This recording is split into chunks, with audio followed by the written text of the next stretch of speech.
हरे कृष्णा। आज मैं राजा जड़ भरत के 3 जन्मों की कथा आपको बतलाने जा रही हूँ कि किस प्रकार एक हिरण के बच्चे के लिए उन्होंने सारा कुछ त्याग दिया। भक्ति भाव तो था मन में, परंतु समय न निकाल पाते थे, उन्हीं की चेतना में लगे रहते थे हिरण के। इस कथा के बहाने हम अपने जीवन को बहुत बारीक से और बहुत करीब से समझ सकते हैं। तो बिना विलंब किए मैं कथा की ओर चलती हूँ और आज इस वीडियो को आखिरी तक आप जरूर देखिए। किस प्रकार से हमारा भी राजा भरत के जैसे ही गृहस्थी में हम कैसे उलझे हुए हैं और इस पार से उस पार किस तरह से हम जा सकते हैं, उसका भी उपाय इसमें है। तो वीडियो को लास्ट तक अवश्य देखें। राजा भरत जी का पहला जन्म की कथा मैं आपको बतला दूं संक्षेप में। वृषभ देव जी के 100 पुत्र थे, जिसमें सबसे बड़े भरत जी थे। इन्होंने अपने पुत्र को भरत को राजगद्दी सौंप दी और इनका विवाह विश्वरूप की कन्या के साथ हुआ। इनके 5 पुत्र हुए, सुमति, राष्ट्रभृत, सुदर्शन, आवरण और धूमकेतु। पहले भारत भूमि को अजनाभवर्ष कहते थे, लेकिन राजा भरत के बाद से भारतवर्ष हो गया। जानने लगे सभी लोग इसे भारत के नाम से। ये राजा तो बहुत अच्छे थे, बड़े प्रकार से अपनी प्रजा को अच्छे से पालन पोषण किया करते थे और कई वर्षों बीत जाने पर इन्होंने राज्य को अपने पुत्र में बांट दिया और खुद पुलहाश्रम चले गए। गंडकी नदी नेपाल और बिहार में बहने वाली एकमात्र ऐसी नदी है। यहाँ शालिग्राम बहुत मिलते हैं, इसीलिए इसे नारायणी और शालिग्राम सप्तगंड नदी कहते हैं। वहीं पर वो भगवान का ध्यान करते रहते थे और पूजा पाठ करते, कंद मूल फल जो मिलता उसको अपना भोजन प्राप्त कर लेते, उसी को भोजन मानते थे। भरत जी नदी के स्नान करने के लिए गए हुए थे। उन्होंने देखा कि एक गर्भवती हिरनी पानी पीने के लिए नदी के तट पर आई हुई है और पीछे से एक सिंह की आवाज आई। वो दहाड़ कर उसके तरफ दौड़ रहा था और गर्भवती हिरनी का गर्भ वहीं गिर गया। डर के मारे कांप रही थी और उसकी मृत्यु हो गई। इस बात को देखकर ऋषि बड़े दुखी होते हुए उस बच्चे को ले लिए कि हाय, बिना माँ का बच्चा हो गया है, इसका मैं देखभाल अवश्य करूँगा। और अपना इतना नियम करने के लिए वही राजा हैं जो अपना राजपाट सब छोड़कर और रात दिन भगवान की तपस्या में लीन रहते थे। 1 मिनट भी इन्हें किसी प्रकार की कोई बात नहीं अच्छी लगती थी सिवाय प्रभु के रात दिन नहाना धोना। वहाँ राजा विराट होने के बाद भी वन में कुटी बनाकर वहाँ रह रहे थे, क्योंकि उन्हें भगवान में आसक्ति हो गई थी। परंतु वह बच्चा देखकर उन्हें बड़ा मोह उत्पन्न हो गया बच्चे से और उसे लेकर आए अपने कुटी पे। आप अंदाजा लगाइए कि रात दिन उन्होंने ये सब त्याग कर ही आए थे। राजा ने अपनी पत्नी को, बेटे को, सबको त्याग करके और भगवान को पाने के लिए वन में तपस्या करने लगे। परंतु वही मोह उन्हें फिर भटका दिया हिरण के बच्चे के रूप में। आइए जानते हैं। वे सोचने लगे कि इसकी माँ मर गई है और मेरा कर्तव्य यही है कि मैं इसको बचाऊं, बिना माँ के बच्चे का मैं देखभाल करूं। इस प्रकार कुटी में लेकर आए और माला करते और पूजा करते, सब कुछ करते समय उनके मन में वही हिरण का बच्चा ही रहता था कि इसको कुछ दुख ना हो जाए, कहीं गिर ना जाए, कहीं पड़ ना जाए। हवन यज्ञ करते थे, परंतु सारा मन उसी में रहता था, भगवान से अलग होते जा रहे थे। मन उस बच्चे में इतना आसक्ति हो गई थी उनकी, उसके लिए ही छोटे छोटे दूब उठा कर लाना, सुबह भोजन के लिए उसके चारा डालना। उन्होंने यह सब कार्य तो बहुत अच्छा किया, परंतु उन्होंने एक गलती यहाँ ये करी, हमारे बतलाने के लिए यह सब लीला है। हिरण का बच्चा जब तक छोटा था उन्हें 2-4 दिन 10 दिन रखना था। उसके बाद उनके जितना समूह है हिरण का वन में विहार करते रहता है, उसमें उन्हें छोड़ देना चाहिए और वापस अपने ध्यान में लगना चाहिए जिसके लिए वो बन आए हैं।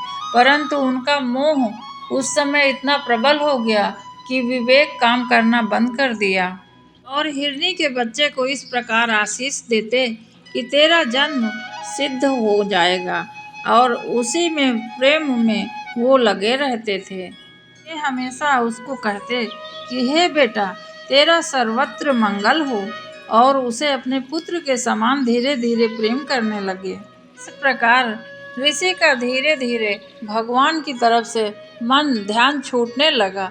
यदि वो करते हैं कोई काम भी, परंतु मोहवश उनका मन वही हिरण के बच्चे में ही लगा रहता था। यहाँ तक कि भगवान और सब कुछ भूलकर वो हिरण को ही सब तरफ से जैसे भगवान दिखते हैं उसी प्रकार आकाश में देखते हैं, तो चंद्रमा में भी उन्हें हिरण दिखाई दे रहा है, और पृथ्वी में देखते हैं तो कहते हैं, जिस प्रकार कोई कहती हैं गोपियाँ कि भगवान श्री कृष्ण के चिन्ह दिख रहे हैं, उसी प्रकार उनके मन में हिरण के चिन्ह देख के प्रसन्नता हो रही है। इसके बाद उनकी मृत्यु हो गई। दूसरे जन्म में उन्होंने हिरण का रूप पाया। शरीर तो उनका हिरण का था, परंतु उन्हें पिछले जन्म का पूरा ज्ञान था, और उन्होंने देखा अपना पिछला जन्म तो सब कुछ उन्हें पता है कि मैं एक हिरणी के बच्चे के कारण इस योनि को प्राप्त हुआ हूँ, क्योंकि पिछले जन्म में उन्होंने इतना तपस्या किया था, इतना माला कीर्तन किया था, भगवान उन्हें सब कुछ वैसे ही याद कराए थे। हिरण बनकर भरत जी सोच रहे हैं कि पिछले जन्मों में मैंने कितनी बड़ी भूल कर दी है। अपने सब परिवार को छोड़कर मैं भगवान का भजन करने के लिए वन आया था, परंतु मैं हिरण में इतना आसक्त हो गया कि मुझे हिरण की योनि मिल गई है। यह बड़ा बुरी बात हुई। यही चीज हमारे साथ भी होती है। हम अपने घर परिवार में इतना उलझ जाते हैं, कहाँ से कौन पैदा होकर आया है, किसका क्या योनि है, एक घर में हम हो गए हैं तो एक दूसरे में इतना उलझ जाते हैं और भगवान को ही भूल जाते हैं। इस कथा को सुनकर आप जरूर अपने मन में एक बार विचार करिए कि जितना हम बंधन में बंधते जा रहे हैं, उतना ही हमारा भगवान के प्रति लगाव कम होते जा रहा है। एक दिन उन्होंने अपनी माता मृगी को त्याग दिया और अपनी जन्मभूमि कालंजर पर्वत पर वे फिर शांत स्वभाव से मुनियों के प्रिय शालिग्राम तीर्थ में जाकर भगवान का क्षेत्र है पुलस्त और पुलाह ऋषि के आश्रम पर चले आए। वहां रहकर भी वे काल की ही प्रतीक्षा कर रहे थे कि किस प्रकार मेरी मृत्यु हो जाए और मैं दूसरा रूप धारण कर सकूं। जैसा ही रूखा सूखा भोजन मिलता उसको ही खाते, बड़े दुखित खिन्न भाव से कि मैंने हरा भरा चारा खाया तो अभी मेरा शरीर और चलेगा, इसीलिए आधा भाग गंडकी के जल में डुबाए रखने से उस मृग का शरीर जल्दी छूट गया। राजा भरत का दूसरा जन्म जो हिरणी का हुआ था वो भी खत्म हो गया। आइए तीसरे जन्म में राजा भरत का तीसरा जन्म मैं आपको बतलाने वाली हूँ। बड़े ध्यान से सुनिए, कहानी बड़ी रोचक है। भरत जी का अगला जन्म अंगिरस गोत्र ब्राह्मण के घर हुआ। ये बड़े ही श्रेष्ठ ब्राह्मण थे। इनकी बड़ी स्त्री से इनके 9 पुत्र हुए और छोटी पत्नी से एक ही साथ पुत्र और एक कन्या का जन्म हुआ। इस जन्म में भी भगवान की कृपा से इन्हें समस्त पूर्व जन्म के जो भी इनका हुआ था वह स्मरण था इन्हें। इनके पिताजी पुरोहित कार्य में होते थे, यानी ब्राह्मण का जो काम होता है पूजा पाठ करवाना उस कार्य में थे, और सोचा कि अपने पुत्र को भी पुरोहित कर्म सिखाऊंगा। इधर भरत जी ने सोचा कि एक जन्म के बिगड़ने से मुझे 3 जन्म लेना पड़ा, इसलिए अब मैं कोई गलती दोबारा ना करूंगा। यही हमको करना है भक्तों। हम हमेशा ये सोचते हैं कि एक मौका मिले, वो अवसर यही है, यही समय ऐसा है। आप अपना अवसर पाके जन्म को सुधारिए। कथाएं इसीलिए बनी हैं कि कुछ हमारे कान में जाती हैं तो उसका हृदय तक जाना जरूरी है और हम बदलें अपने आप को। पता नहीं अगली बार क्या योनि मिलेगी और कितने हमारे और जन्म खराब होंगे। इसलिए इसी जन्म में हमें अपने आप को सुधारना है। इसलिए अब वह गलती हम दोबारा नहीं करेंगे। ऐसा विचार करके भरत जी ने मन में सोचा। पिता तो इनको वेद शास्त्र की ज्ञान बताते थे, परंतु उन्हें कोई इच्छा नहीं थी। वो उल्टा ही काम करते थे, जो पिता कहते थे उसके विपरीत बिल्कुल। यह सब वो जानबूझ के करते थे, क्योंकि अगर मैं ये सब सीख लिया तो मुझे कर्म कांड करने पड़ेंगे और मैं फिर से संसार में फंस जाऊंगा। इन्होंने जानबूझकर एक मंत्र भी याद नहीं किया। पिता गायत्री मंत्र सिखाते सिखाते इन्हें 4 महीने तक परेशान हुए, परंतु उन्होंने एक मंत्र न सीखा। आखिरी में वो समझ गए कि ये मेरे घर में पागल हो गया है बच्चा मेरा। परिवार में जो भाई बहन और थे, वे सब उन्हें पागल की तरह मानते हैं कि मेरा भाई और ये पागल है, इसका कोई अकल नहीं है। आप देखे होंगे कि परिवार में यदि एक बच्चा थोड़ा कम बुद्धि का होता है तो लोग उसका मजाक तो उड़ाते ही हैं, साथ में उसे कोई बहुत अच्छा व्यवहार उसके साथ नहीं करते हैं। बाकी उनके परिवार में जितने भी लोग थे उनसे कभी कहते तुम चारा डाल दो, कभी पानी ले आओ, कभी ये करो। जैसे नौकर से भी बदतर उनके साथ सब व्यवहार करते थे।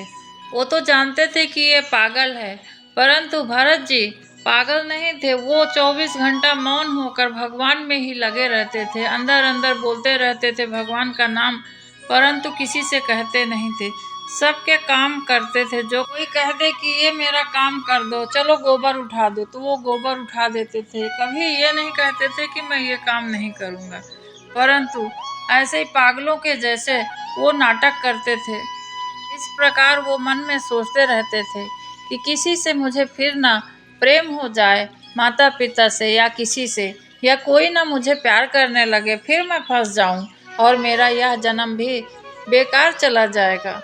इसीलिए हम सबको यही चाहिए कि हम सबसे प्रेम करते हैं, क्योंकि भाई एक परिवार में रहना, परंतु आसक्ति किसी के प्रति एकदम नहीं रखना है। प्रेम करना है तो ईश्वर से ही प्रेम करना है हमें। भगवान के भजन करते और पड़े रहते थे पृथ्वी पर, गिरे पड़े यहाँ वहाँ पड़े रहते थे। केवल उनके जनेऊ और एक धोती पहने हुए रहते थे, बाकी ना शरीर में उनके वस्त्र रहते थे और ना ही उन्हें गर्मी सताती, ना भूख सताती, ना प्यास सताती। कोई बचा कुचा जिस प्रकार कुत्ते को आखिरी में डाल देते हैं दाना खाना, उसी प्रकार उनको जो कुछ जला भुंजा पड़ा रहे परिवार वाले भी दे दें और अड़ोस पड़ोस के लोग भी उन्हें ऐसा ही भोजन देते थे, परंतु उनको कोई जीभ का स्वाद की भी जरूरत ना रह गई। पेट भरने के लिए जो मिलता उतने में खाकर और भगवान के लिए 24 घंटा ध्यान सोच में लगे रहते थे। पड़े रहें, लोग सोचते थे कि ये पड़ा हुआ है, सोया हुआ है, परंतु वो 24 घंटा भगवान में ही रमे रहते थे। ना स्नान का उन्हें चिंता थी, ना खाने की चिंता थी, ना सुख दुख कोई प्रभाव उनके ऊपर तनिक भी ना था। अब तो यह देख पिताजी को बहुत गुस्सा आया। इस तरह पिता ने भरत को बहुत डांट लगाई और नाम ही रख दिया, तुम जड़ बुद्धि हो, कभी सुधर नहीं सकते हो और तुम्हारा बुद्धि कभी नहीं बदलेगा, जड़ हो गए हो तुम। इसलिए ही इनका नाम जड़ भरत पड़ गया है, पिता के डांट लगाने के कारण ही, क्योंकि पिता ही उनसे बहुत स्नेह करते थे। लेकिन एक दिन पिताजी स्वर्ग पधार गए और बड़े पुत्र ने पिता का सब संस्कार किया।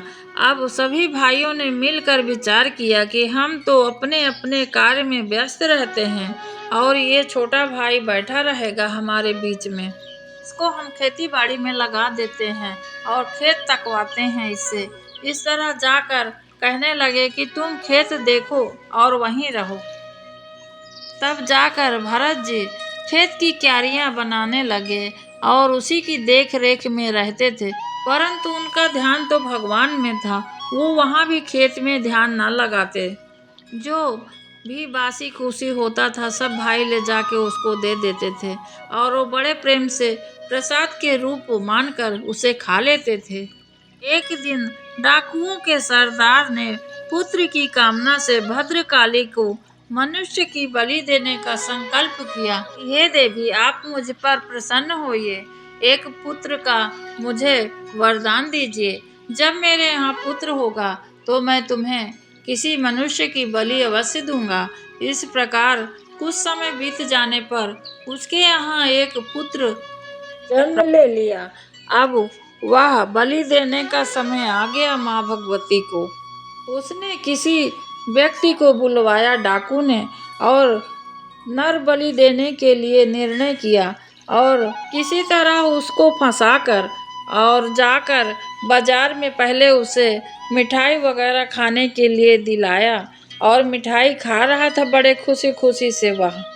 और मिठाई खाते खाते वही दुकानदार कहता है कि तुम जितना जो खा रहे हो तुम बड़े प्रसन्न लग रहे हो, अभी ये सब तुम्हारे बलि देने की तैयारी कर रहे हैं। तब वह सुनकर किसी तरह इधर उधर से भटकते भटकते निकल गया वहाँ से, वो ना देख पाए। तब जो पहरेदार थे उस डाकू के, वो सोचने लगे कि यदि वो भाग गया है और आज हमें कोई और ना मिला तो हमारी बलि ही सरदार हमको दे देगा। और आपस में बातचीत करते करते सब लोग ढूंढ रहे हैं उसको, वो वहाँ ना मिला। अतः जहाँ भरत जी लेटे हुए थे खेत में अपने, सब पहरेदार दौड़ दौड़ कर उनको ढूंढ रहे थे कि कहाँ भी मिल जाए वो। वह तो ना दिखाई दिया, परंतु भरत जी को जब वो देखे तो उनके मन में थोड़ा ढाढ़स लगा। चाह रहे थे, मन मन में सोच रहे थे कि इसी को इष्ट पुष्ट भरत जी दिख रहे थे, क्योंकि इतने दिन से वो शरीर से और मन से तपस्या कर रहे थे। उनका शरीर जरा भी कमजोर नहीं हुआ और दिनों दिन बढ़ता गया, रूखा सूखा खाकर भी। जो भगवान का भक्त होता है उसे किस चीज की कमी होती है। और उनको पकड़कर ले गए। भरत जी थोड़ा भी विरोध नहीं किया, जिस प्रकार से वो ले जा रहे थे वो स्वयं वहां चले गए। यह सोचकर रस्सियों में बांधकर चंडी के मंदिर तक वो ले आए। फिर चारों ओर से अपनी पद्धति के अनुसार विधि पूर्वक उनका अभिषेक कराया और स्नान कराकर वस्त्र पहनाए, नाना प्रकार के उन्हें आभूषण, चंदन, माला, तिलक आदि से विभूषित किए। बलि देने के पहले खूब अच्छे से राजा भरत जी को तैयार किए। तैयार करने के बाद अनेक प्रकार के भोजन करवाया और बलिदान की विधि से गान, स्तुति, मृदंग, ढोल आदि शब्द होने लगे। उस पुरुष को भद्रकाली के सामने सिर नीचे कर दिया गया। तब भी राजा भरत कुछ नहीं बोले, क्योंकि उन्हें सब कुछ पता है कि ये मेरा शरीर उसी के कारण इतना दुख भोग रहा है, जो मैंने भगवान से विरक्ति होकर वो हिरण में अपना मन लगाया। जितना दुख मिलना है वो मुझे मिलेगा, उसके लिए मैं कुछ नहीं कर सकता हूँ। ऐसा सोचकर माँ काली के नीचे बैठकर सर नीचे की तरफ किए हुए थे। इसके पश्चात नर पशु के रुधिर से देवी को तृप्त करने के लिए देव मंत्र आमंत्रित होने लगा और खड्ग उठाया, यानी तलवार उठाकर जैसे ही भरत को मारने के लिए उठाई तलवार, माँ काली ने सोचा कि एक तो यह ब्राह्मण है, दूसरा भगवान का भक्त है, यदि मैं आज इसकी रक्षा ना कर पाई तो भगवान से क्या कहूंगी। इसलिए भयंकर कुकर्म देखकर देवी भद्रकाली के शरीर में अति तेज ज्वाला उत्पन्न हुई और वो एकाएक मूर्ति फोड़कर बाहर प्रकट हो गईं और क्रोध से तड़क कर बड़ा भीषण हट्टहास किया और उछलकर सारे लोगों को तलवार से मार दिया। उन पापियों को मारने में एक क्षण न लगा माता को, और अपने भक्त की रक्षा स्वयं की है। सभी गणों सहित गले सबके उड़ा दिए और सब भरत देख रहे हैं। और भरत जी तब प्रणाम किए और फिर भरत जी महाराज अब यहाँ से आगे चल दिए। एक बार सिंध सौवीर देश के स्वामी राजा राहुगण पालकी पर सवार होकर कपिल भगवान के आश्रम जा रहे थे। राहुगण और कोई नहीं, वही हिरण का बच्चा है। पालकी का एक जो उसमें कहार था, उसको थोड़ा थकान महसूस हो रही थी और उसी तरफ से राजा भरत जा रहे थे।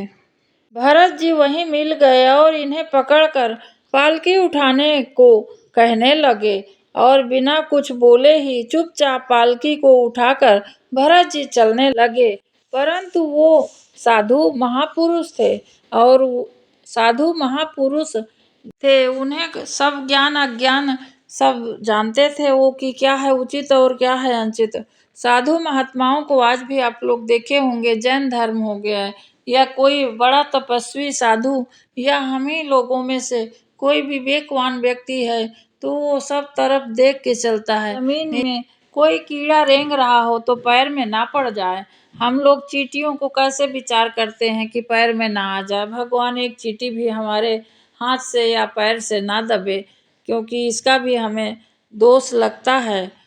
ये भी हमारे हृदय में हमेशा बात होनी चाहिए कि किसी निर्दोष व्यक्ति की कभी भी हमारे हाथों से ना ही हत्या हो और ना ही जाने अनजाने में भी कभी भी किसी का मन दुखाएं हम। इसी प्रकार राजा भरत देखते हुए नीचे की तरफ चल रहे थे बिना कुछ बोले, जिसके कारण पालकी हिल रही थी और राजा राहुगण ने पालकी उठाने वालों से कहा, अरे कहारों, अच्छी तरह चलो। पालकी को इस प्रकार ऊंची नीची करके क्या मुझे गिराना चाहते हो? कहारों ने सोचा, अगर हमने ये बात ना बताई तो नया पालकी उठाने वाला यह सब गड़बड़ कर रहा है तो राजा हमें ही दंड जरूर देंगे। तब कहार सब कहते हैं कि आप हमें जो दंड देना चाहते हैं हमें स्वीकार है, पर राजा आपकी यह पालकी ये जो नया लगा हुआ है कहार यही हिलाकर गड़बड़ कर रहा है। तब उन्होंने सोचा कि संसर्ग से उत्पन्न होने वाला दोष एक व्यक्ति में होने से सभी धीरे धीरे उसका अनुकरण करते हैं, इसलिए इसको बतलाना चाहिए मुझे, नहीं तो एक को देखकर सभी कहार अपनी चाल बिगाड़ लेंगे। और वो कहते हैं गुस्से से, बड़े दुख की बात है, अवश्य ही तुम थक गए होगे। भरत से कहते हैं, इतनी दूर से तुम अकेले ही बड़ी देर से पालकी ढो रहे हो। यह बात तो राजा व्यंग के तौर पर भरत से कहते हैं, और तुम्हारा शरीर तो बहुत मोटा ताजा है, हट्टा कट्टा है और मन से तुम बुढ़ापे जैसे होगे, इसीलिए तुम नहीं चल पा रहे हो, दबा दबा महसूस हो रहा है तुमको। ऐसा सुनकर भी भरत जी ने राजा को कुछ बुरा ना माना और चुपचाप पालकी को लेकर चलते रहे। लेकिन भरत जी महाराज जैसे ही आगे बढ़े और 5 की लंबी चींटियों की लाइन लगी थी। भरत जी सोचे कि चींटियों पर पैर न पड़ जाए। उन्होंने एक लंबी छलांग लगाई।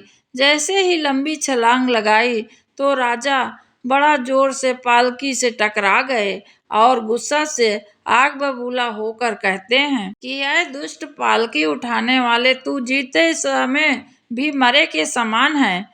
तू सर्वथा प्रमादी हो गया है। तुझसे ये पालकी का भार अब नहीं उठाया जा रहा है। जैसे यमराज जन समुदाय को उसके अपराधों के लिए दंड देते हैं, उसी प्रकार मैं भी आज तुम्हारा इलाज कर देता हूँ। अब तेरे होश ठिकाने आ जाएंगे, देखना तू। भरत जी ने सोचा कि एक तो ये मुझसे सेवा करवा रहा है, दूसरा गाली भी मुझे दे रहा है, मैं इसे थोड़ा ज्ञान दे दूं। यह सोचकर जड़ भरत जी कहते हैं कि राजन, तुमने जो कुछ कहा वह एकदम सच है, लेकिन यदि भार नाम की कोई वस्तु है तो ढोने वाले के लिए यदि कोई मार्ग है वह चलने वाले के लिए है। मोटापन भी उसी तरह है। तुम मेरे शरीर को देख के व्यंग्य कर रहे हो। इस शरीर के लिए कहा जाता है, आत्मा के लिए नहीं। ज्ञानी जन ऐसी बात करते नहीं हैं। आदि व्याधि भूख प्यास भय, कलह, इच्छा, बुढ़ापा, रोग, दोष, प्रेम, क्रोध, अभिमान और शोक, ये सब शरीर को लगते हैं। इनका आत्मा पर कोई लेना देना नहीं होता है। भूख और प्यास प्राणों को लगती है, शोक और मोह मन को लगता है। तुम राजा हो और मैं प्रजा। प्रजा का काम है वो राजा की आज्ञा का पालन करे, लेकिन तुम सदा के लिए राजा नहीं रहोगे। मैं सदा के लिए प्रजा नहीं रहूंगा। तुम कह सकते हो मैं पागल हूँ और मेरा इलाज तुम कर दोगे। मुझे शिक्षा देना ऐसा होगा जैसे किसी वस्तु को पीस दें और तुम आकर दोबारा पीस दो। मैं तो पहले ही पिसा हुआ हूँ और तुम उसको क्या पीसोगे।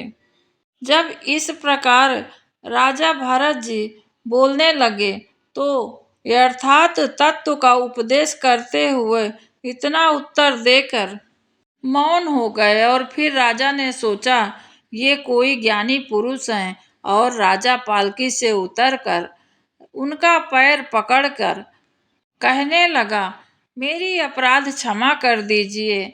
और आप कोई श्रेष्ठ ब्राह्मण हैं क्या? क्या आप दत्तात्रेय आदि अवधूत में से हैं? आप किस राज्य के हैं और कैसे यहाँ आना हुआ है आपका? आप किसके पुत्र हैं? यदि आप हमारा कल्याण करने के लिए पधारे हैं और मैं आज कपिल मुनि के आश्रम जा रहा था, शायद आप वही हैं। मैं नहीं जानता हूँ। मुझे इंद्र के वज्र से कोई भय नहीं लगता है और ना ही महादेव जी के त्रिशूल से डर लगता है, ना ही यमराज के दंड देने से मुझे कोई डर लगता है। मुझे अग्नि, सूर्य, चंद्रमा, वायु और कुबेर के अस्त्र शस्त्र का भी कोई भय नहीं है। परंतु हे ब्राह्मण, मैं कुल के अपमान से बहुत ही डरता हूँ। मेरे द्वारा किसी ब्राह्मण का कभी अपमान ना हो जाए। आप कृपा करके बतलाइए आप कौन हैं हे मुनि। मैं आपको बारंबार प्रणाम करता हूँ। जैसे आप संत पुरुष का अपमान मैंने किया है, आप वह सब भूलकर मुझ पर कृपा की दृष्टि करिए और जिससे इस साधु का अवज्ञा रूप का अपराध से मैं मुक्त हो जाऊं। इस तरह बारंबार उनको प्रणाम करके उनके पैर में राजा जैसे ही गिरे तैसे ही जड़ भरत का रहुगण को ज्ञान देना। आइए बतलाती हूँ मैं आपको। राजा जड़ भरत कहते हैं कि यहाँ मायामय मन संसार चक्र में चलने वाला है। जब तक यह मन रहता है तभी तक जागृत और स्वप्न अवस्था का व्यवहार प्रकाशित होता है और जीव का दृश्य बनता है। इसलिए पंडित जन मन को ही संहार करके बंधने का और मोक्ष पद का कारण बताते हैं। विषयासक्त मन जीव को संसार संकट में डाल देता है और विषयहीन होने पर वही उसे शक्तिमय मोक्ष को प्राप्त करा देता है। जिस तरह घी से भीगी हुई बत्ती को जला देने पर उसकी ज्वाला ऊपर की ओर निकलते रहती है जब तक उसमें घी रहता है।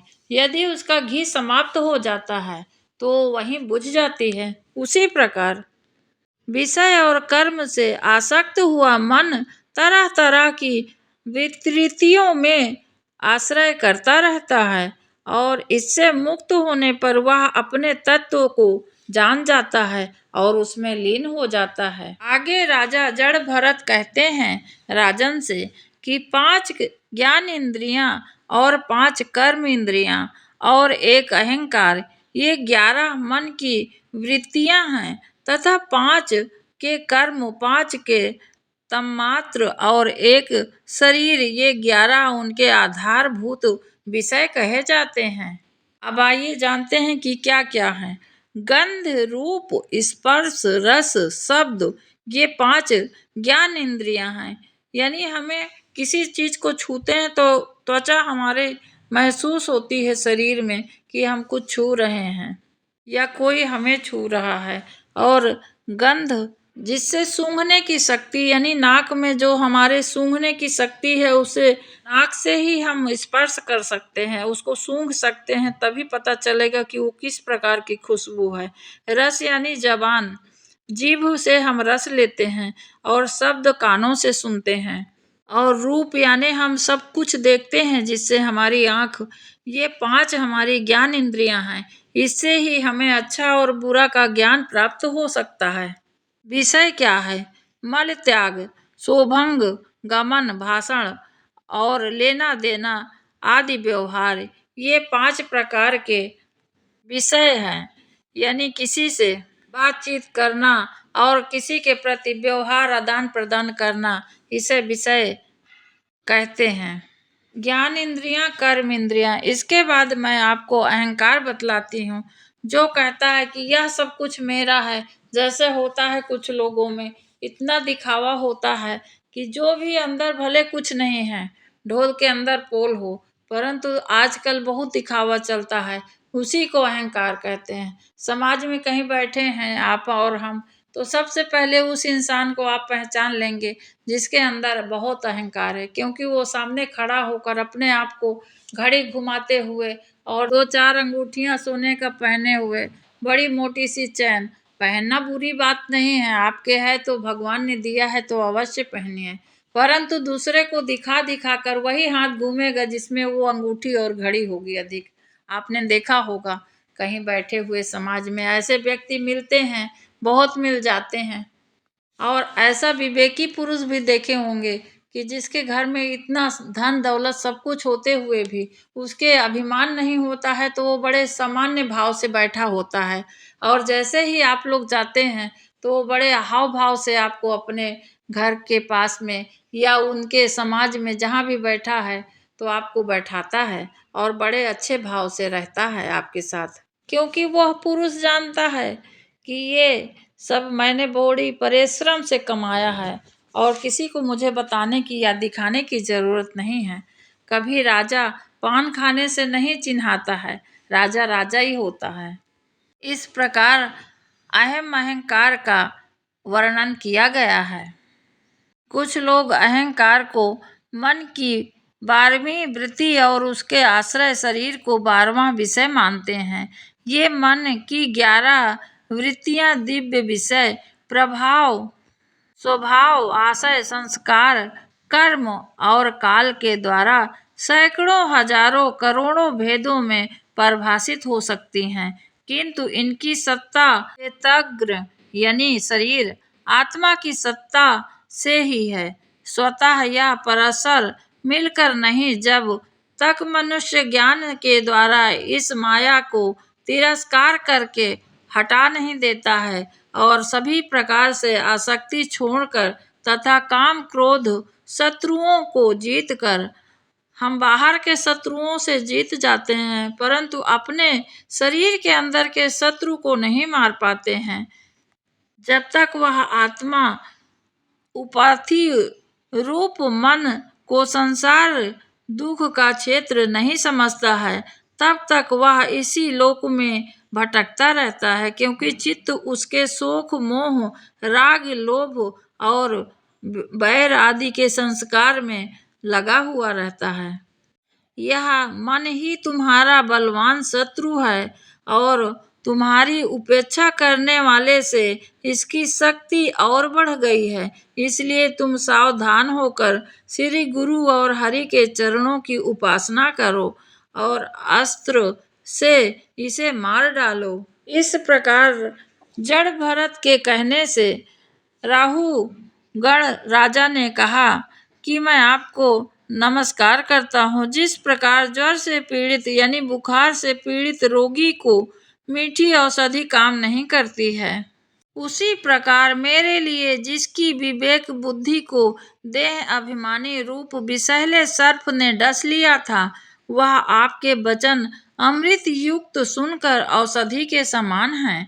आपने कहा था कि भार नाम की अगर कोई चीज है तो उसका संबंध केवल देह तक ही सीमित है, उसका आत्मा पर कोई प्रभाव नहीं है।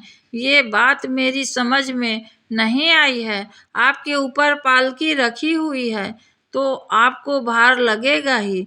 यदि आपके शरीर को भार का अनुभव होता है तो आत्मा अनुभव करती ही है ना। कैसे आप इस बात को कह रहे हैं, मुझे ठीक ठीक से समझाइए। फिर राजा कहता है कि तुमने कहा कि दुख सुख का अनुभव आत्मा नहीं करती है, लेकिन मैंने युद्ध में खुद को थकते हुए देखा है। मैं आपको एक उदाहरण दे सकता हूँ। जिस प्रकार हम चूल्हे पे चावल पकाने के लिए गंजी चढ़ाते हैं तो चावल भी गर्म होता है, पकता है, परंतु गंजी भी जलनी पड़ती है, गंजी को भी और पानी को भी गर्म होना पड़ता है। उसी प्रकार से जब शरीर थकती है तो आत्मा भी थकती है, क्योंकि गंजी और गर्म पानी और चावल तीनों एक दूसरे के संपर्क में हैं। इसी प्रकार हमारी ज्ञान इंद्रियों के संबंध अपने मन से है और मन का संबंध बुद्धि से है, बुद्धि का संबंध आत्मा से है। एक दूसरे के संपर्क में होने के कारण दुख का अनुभव आत्मा करती है जब शरीर दुख का अनुभव करता है तो।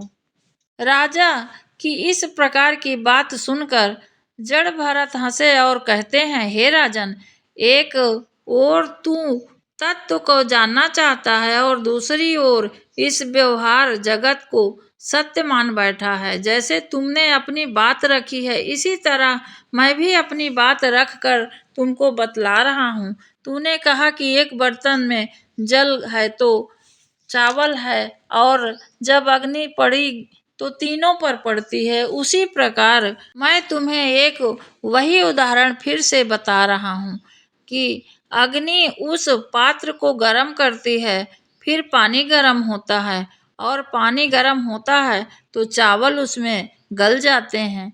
लेकिन उसी पात्र में चावल की जगह एक पत्थर का टुकड़ा डाल दे तो क्या वह अग्नि पत्थर पर पड़ सकता है उसका प्रभाव, और पत्थर क्या कभी पक सकता है या टूट सकता है जलने से। इस पर राजा ने कहा कि नहीं, जलती हुई अग्नि में कभी पत्थर नहीं गल सकता है।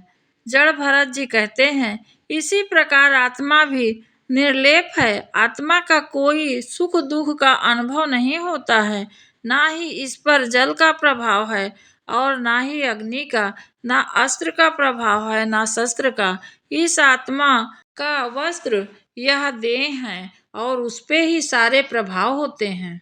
इस प्रकार जड़ भरत जी ने बड़ा ही सुंदर ज्ञान राजा रहुगण को दिया और इसके बाद भरत जी ने भवाटवी का वर्णन किया है, जिसका श्रीमद् भागवत पुराण में सुंदर वर्णन है। आइए जानते हैं। अंत में राजा भरत जी कहते हैं, अपने मन को संसार से हटाकर भगवान के चरणों में लगा लो। ये मन काम क्रोध मोह मद और परिवार के विषयों आदि में फंसाए रहता है अपने आप को। अब तुम प्रजा को दंड देने का काम छोड़कर समस्त प्राणियों को सुखद हो जाने दो और विषय में आसक्त होने से बचो और भगवान से तीक्ष्ण किया हुआ ज्ञान रूप खंड लेकर इस मार्ग पर चल दो। राजा रहुगण ने कहा, आपके चरण कमलों की रज का सेवन करने से जिनके सारे पाप ताप नष्ट हो गए हैं, उन महामुनि भावों के भगवान विशुद्ध भक्ति प्राप्त होना कोई विचित्र बात नहीं है। मेरा तो आपको 2 घड़ी के सत्संग से ही सारा कुतर्क मूलक अज्ञान नष्ट हो गया। इस तरह जड़ भरत ने इन्हें ज्ञान दिया। राजा रहुगण उस ज्ञान को पाकर प्रकार प्रकार तृप्त हो गए। जैसे कोई निर्धन को बहुत सारा धन दे दिया जाए, गरीब व्यक्ति है कोई, उसे बहुत सारा धन दे देते हैं तो वो एकदम प्रसन्न हो जाता है। उसी प्रकार राजा जड़ भरत राजा रहुगण को कृतज्ञ कर दिया, तृप्त किया उनको। क्या थी जड़ भरत राजा भरत जी की कथा, 3 जन्मों की कथा मैंने आपको बतलाई है। पहले के जन्म में उन्होंने वृषभ राजा के यहाँ जन्म लिया था और वहाँ पर उन्होंने बड़े राजपाट करते हुए अचानक उन्हें वहाँ से विरक्ति हो गई। राजपाट अपने पुत्र को देकर और जंगल में चले गए। वहाँ कुटिया छवाकर वो बड़े दिन रात भगवान के भजन में लगे रहते थे। अचानक एक दिन उनको हिरण का बच्चा मिला जिसको वो पालने पोसने में भक्ति से भटक गए थे और उसके ही प्रेम में लगे रहे। जब उनके प्राण गए तब वो उस समय भी वो हिरण को ही याद कर रहे थे, इसलिए राजा जड़ भरत का दूसरा जन्म हिरण का हुआ और वो हिरण के योनि पाकर भी पिछला जन्म नहीं भूले, क्योंकि भजन का प्रभाव ऐसा होता है कि कभी हमारी हानि हो ही नहीं सकती है, दिन दिन ये बढ़ते ही जाता है।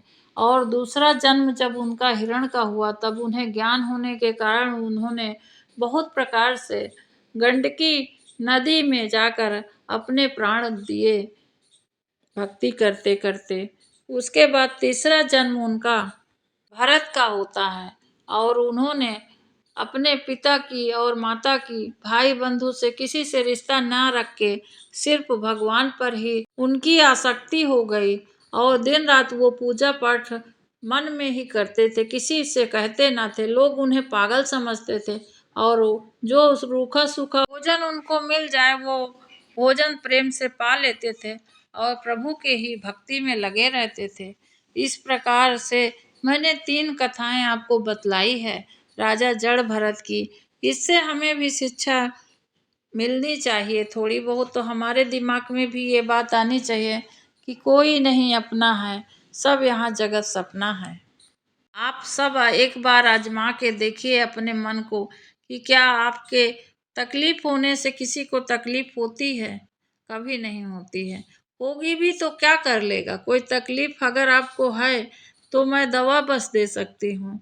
तकलीफ तो आपको खुद ही बोझ उठाना होगा तकलीफ का। इसलिए मैं कहती हूँ बार बार हाथ जोड़कर प्रणाम करती हूँ आप सभी को कि जीवन शेष जो बचा है उसे सतमार्ग पे लगाइए।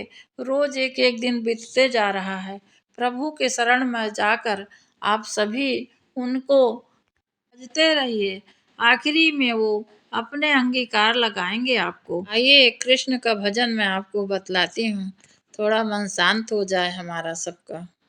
कल मैंने बतलाया था कल की कथा में कि कृष्ण भगवान जब गोपियों के साथ रास रचाने के लिए गोकुल में गए हुए थे, वृंदावन में गए हुए थे और उसके बाद जब अक्रूर जी उन्हें लेकर जाने लगे तो अति दुखी होकर सारी गोपियाँ बड़ी रोने लगीं और विरह करने लगीं, सोचने लगीं कि अब कृष्ण चले जा रहे हैं, हम किस प्रकार से रहेंगे।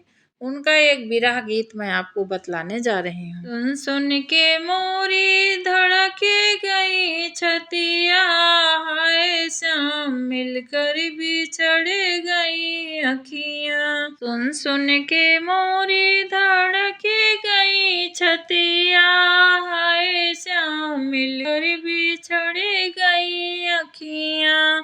आप तो जाए मथुरा में छाए, खूब जाके संग प्रेम लगाए। आप तो जाए मथुरा में छाए, खूब जाके संग प्रेम लगाए। कैसे कटे मेरी दिन और रतिया, हाय श्याम मिलकर बिछड़े गई अखियाँ। सुन सुन के मेरी धड़के रही छतिया, हाय श्याम मिलकर बिछड़े गई अखियाँ। ऊधो ज्ञान सिखावन आए, मने मोहन की पाती लाए। ऊधो ज्ञान सिखावन आए, मने मोहन की पाती लाए। सुन सुन के मेरी धड़के गई छतिया, हाय श्याम मिलकर बिछड़ सुन सुन के मेरी धड़की गई छतिया, हाय श्याम मिलकर बिछड़ गई अखियाँ।